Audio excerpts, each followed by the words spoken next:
Hello बच्चों, आप सबका इस यूट्यूब चैनल में फिर से एक बार स्वागत है। और आज हम पढ़ने जा रहे हैं पोएम द सेकंड कमिंग, जिसके पोएट हैं W.B. येट्स। W.B. येट्स की ये फेमस पोएम्स में से एक है। और ये पोएम द सेकंड कमिंग ये 1919 में लिखी गई थी, जब फर्स्ट वर्ल्ड वार ख़त्म हुआ था, उसके जस्ट बाद ही। तो पोएम स्टार्ट करने से पहले थोड़ा सा हम लोग पोएट के बारे में जानते हैं। W.B. येट्स ये आयरिश पोएट थे, ड्रामाटिस्ट और राइटर थे, और 20वीं सेंचुरी के फेमस पोएट्स में से एक हैं। पोएम स्टार्ट करते हैं। तो चलिए स्टार्ट करते हैं poem. Turning and turning in a widening gyre, the falcon can not hear the falconer.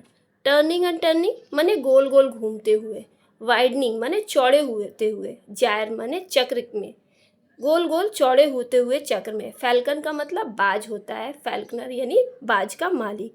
कह रहे हैं पोएट कि एक गोल गोल घूमते हुए चक्र के रूप में बाज जो है वो इतना ऊपर जा चुका है कि वो अपने मालिक की, फैल्कनर की बात सुनने में बिल्कुल असमर्थ है। यहाँ पर बाज मनुष्य को रिप्रेजेंट किया गया है, और फैल्कनर यानी बाज का जो मालिक है वो कौन है? जीसस है।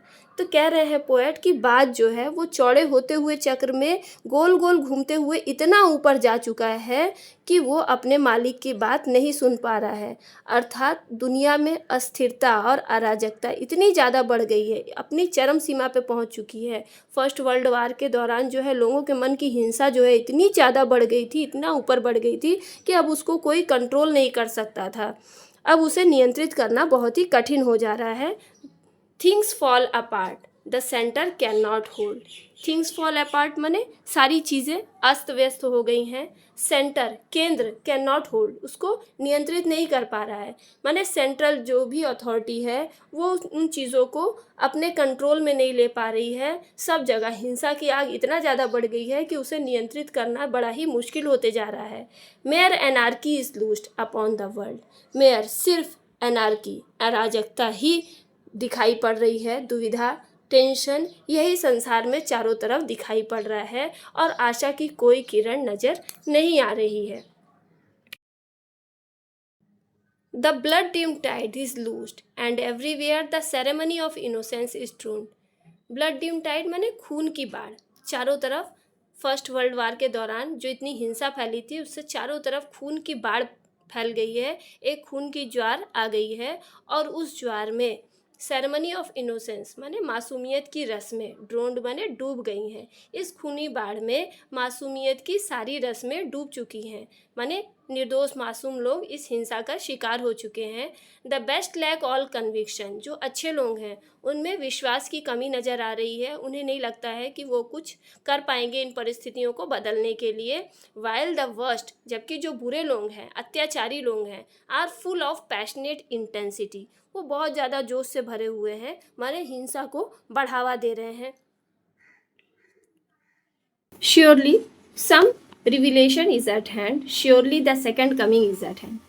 कवि को लगता है कि श्योरली निश्चित रूप से, रिविलेशन माने किसी रहस्य का पर्दाफाश होना, किसी रहस्य से पर्दा उठने वाला है, और ये रहस्य खुलने ही वाला है। Surely the second coming is at hand, निश्चित रूप से एक सेकंड कमिंग होने ही वाली है।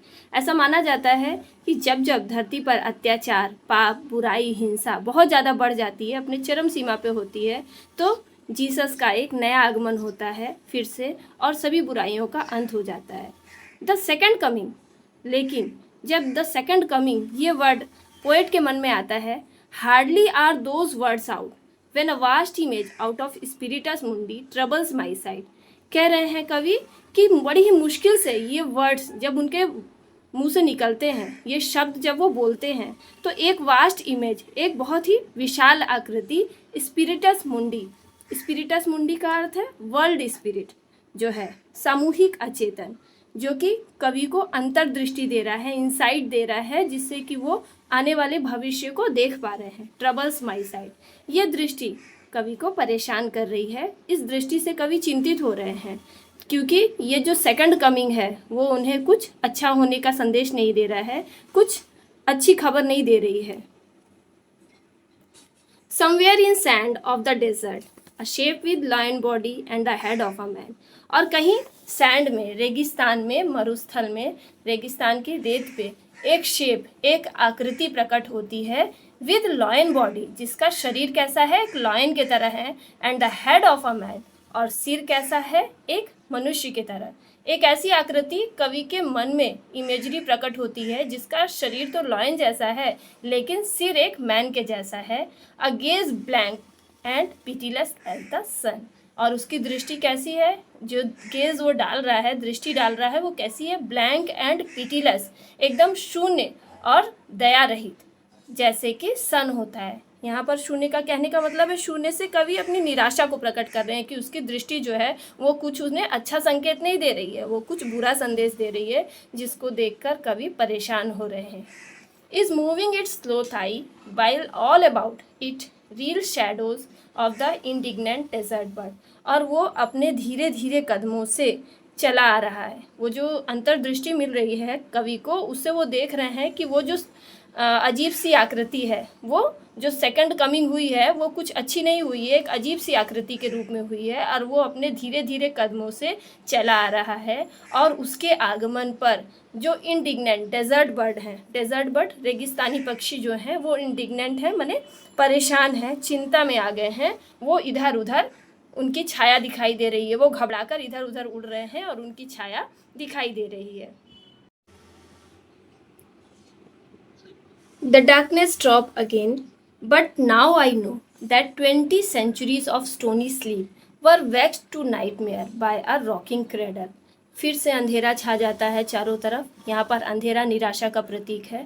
बट नाउ आई नो, लेकिन पोएट कहते हैं कि अब मुझे पता है, that 20 centuries of stony sleep, कि 20 सेंचुरीज तक यानी 2000 सालों तक की शांति के बाद, स्टोनी स्लीप माने कोई एक्टिविटी नहीं हुई और एकदम चारों तरफ शांति छाई हुई थी, लेकिन ये शांति क्या हुई है, वेक्स्ड हो गई है, डिस्टर्ब हो गई है, भंग हो गई है टू अ नाइटमेयर। नाइटमेयर माने भयानक सपना, एक भयानक सपने से, by a rocking cradle, cradle means पालना, पालने में झूलने के एक भयानक सपने से ये शांति भंग हो गई है। माने जो इतने सालों तक की शांति थी वो हिंसा की आग जो जली है उसके कारण ये शांति भंग हो चुकी है।